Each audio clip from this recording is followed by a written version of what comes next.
Hi there, I am Veronique Florec from the University of Western Australia. Welcome to this course on the economics of natural hazards. I have created this video series for anyone in the natural hazards and emergency management sectors that is interested in learning how we apply economic analysis to the management of natural hazards. This project is funded by the Bushfire and Natural Hazards Cooperative Research Centre. Welcome to the 9th video in the series. In this video, we'll have a look at how can we calculate the results of a benefit cost analysis, what criteria we use to choose the best mitigation option, and under which circumstances we use a different criterion. By the end of this video, you will know how to calculate and interpret net present values, benefit cost ratios, and internal rate of return, why they are important and how we use them. In a benefit cost analysis, there are three main criteria that can be used to compare the benefits and the cost of different mitigation options. 1. The net present values. 2. The benefit cost ratios. And 3. The internal rate of return. We will explore each one in our numerical example. The net present value, or NPV, is simply the net present benefits, or in other words, the present value of benefits minus the present value of costs. You might see the mathematical formula of net present value when you look in books of benefit cost analysis. So I'll give you a very quick explanation of the formula. We can use the following formula to calculate the net present value, where this side corresponds to the discounted present value of future benefits, and this side, the discounted present values of future costs. This basically means that we're doing the sum of the discounted values year to year, so that we do year 1 plus year 2 plus year 3 plus year 4 and so on until we get to year 30. And we do the same for the cost year to year until 30 years.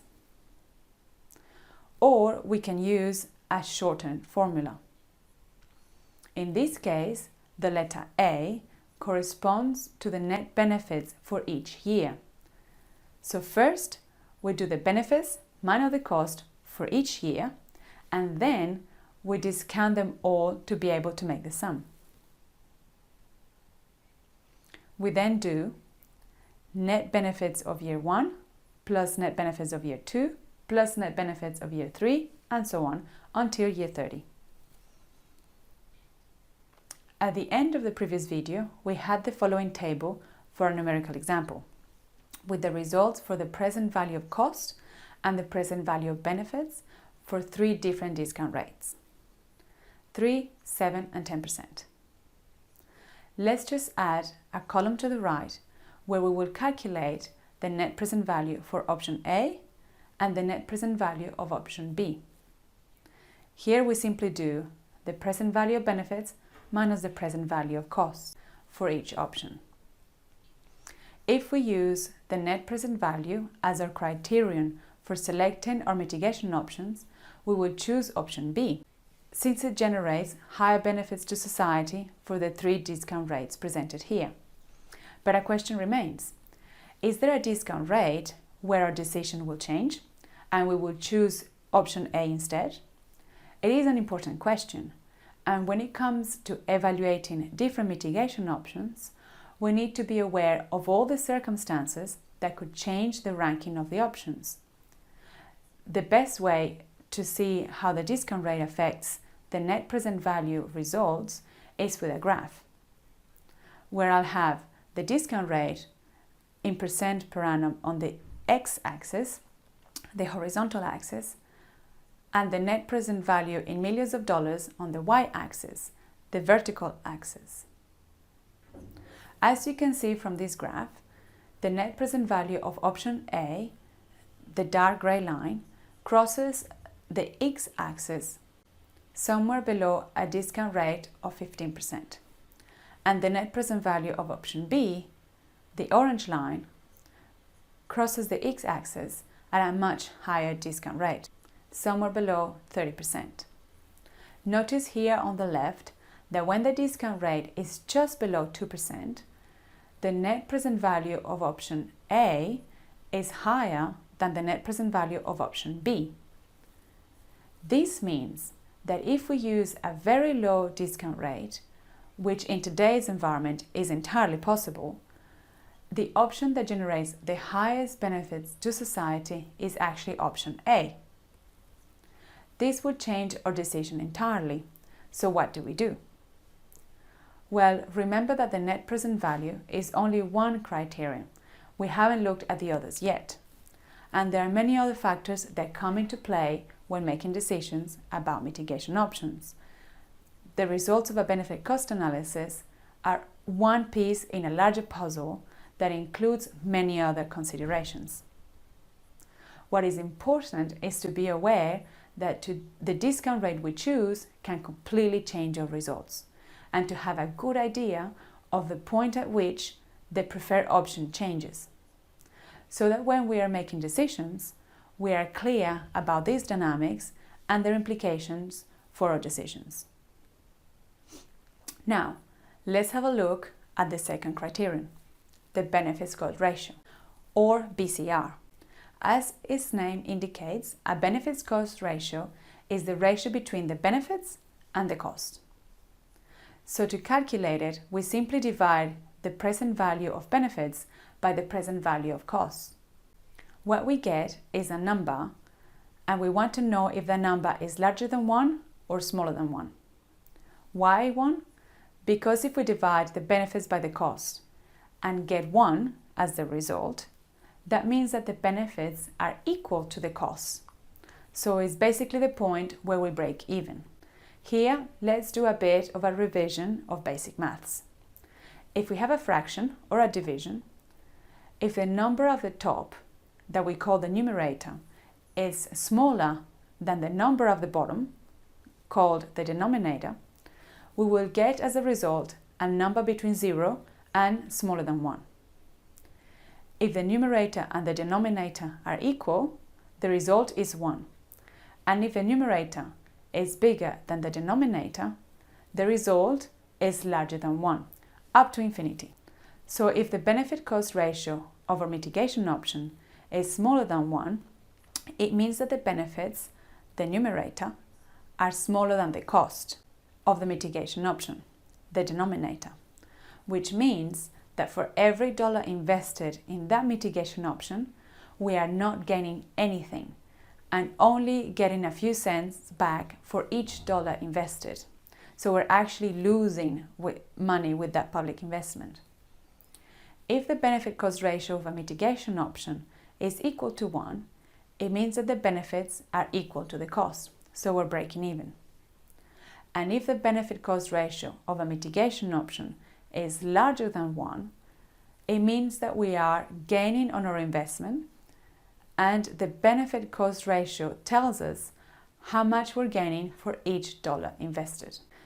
So if we have a BCR of 2.5 for a mitigation option, that means that for every dollar invested, we're gaining $2.50 in return.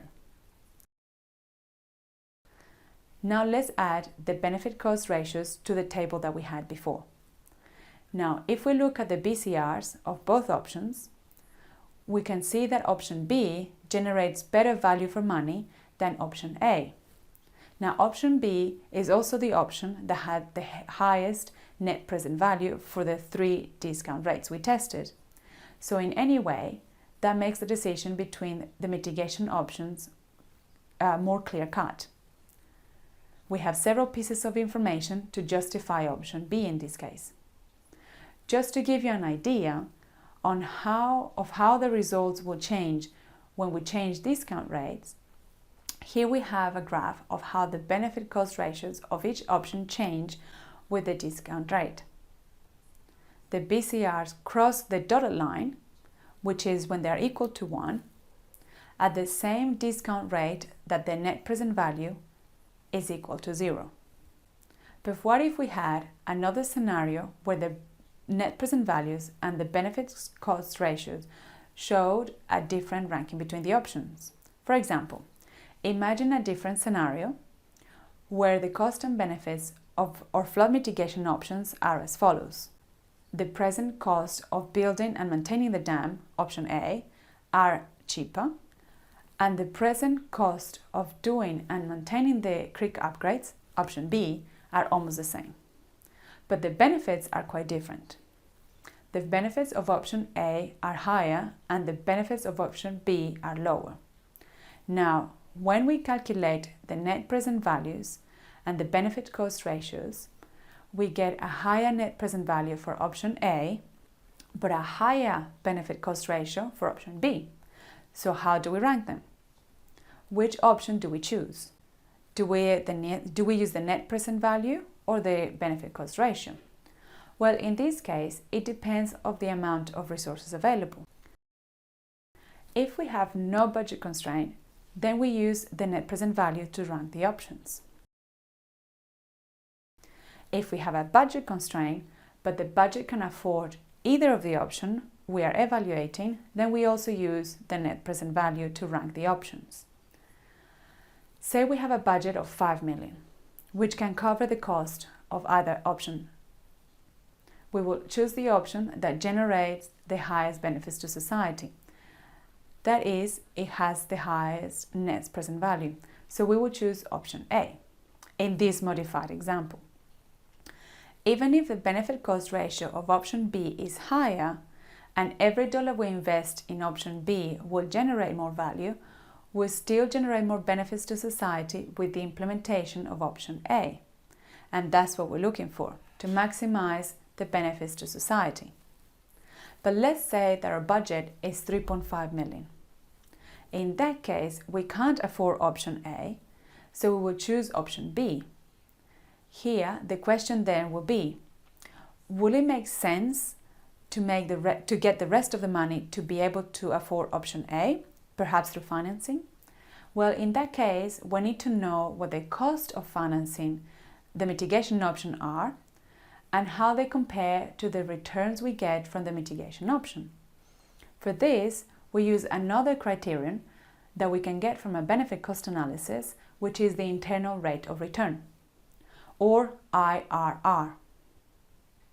Remember the graph where the net present value curves of option A and option B slope downwards from left to right? At some point, each curve intersects the x-axis, the horizontal axis, which is where the net present values are equal to 0. Then after that point, they become negative. The discount rate at which the net present value is equal to 0, where the NPV curve crosses the x-axis, is called the internal rate of return. This is the rate that we compare with the cost of financing the mitigation investment. If the rate of return is greater than or equal to the cost of financing the mitigation investment, then we should accept the investment. If the rate of return is less than the cost of financing the mitigation investment, then the option should be rejected. To calculate the internal rate of return, we use the following formula. We'll basically find the value of R, the discount rate, for which the net present value is equal to 0. This is a bit complicated to solve, since it involves finding the roots of many numbers, but any spreadsheet will have a built-in function to calculate IRR. To estimate the IRR in our example, I did the following calculation in Excel. As you can see here, I have the cost from year to year, the benefits starting in year 4, and I have calculated the net benefits year to year, which are negative for the first 3 years and positive after that. None of these values are discounted yet. They all appear as we had them before converting them to the present. Now, to calculate the internal rate of return in Excel, we simply enter the function RRR, and inside the brackets, we select the net benefits for the 30 years of the analysis. First for option A, and then for option B. We get 14% for option A and 28% for option B. Now let's put all this in our table and look at the results for the 3 criteria we explored in this video: net present value, benefits cost ratio, and internal rate of return. With the internal rate of return, we have an additional piece of information. We have the exact discount rate for which the net present value is equal to 0, which is what we could see in our graph, but now we have the exact number. Okay, I hope that you have enjoyed this video and that it has helped you better understand the 3 criteria used in benefit cost analysis to rank mitigation options. In the next video, we will have a look at how we deal with risk and uncertainty.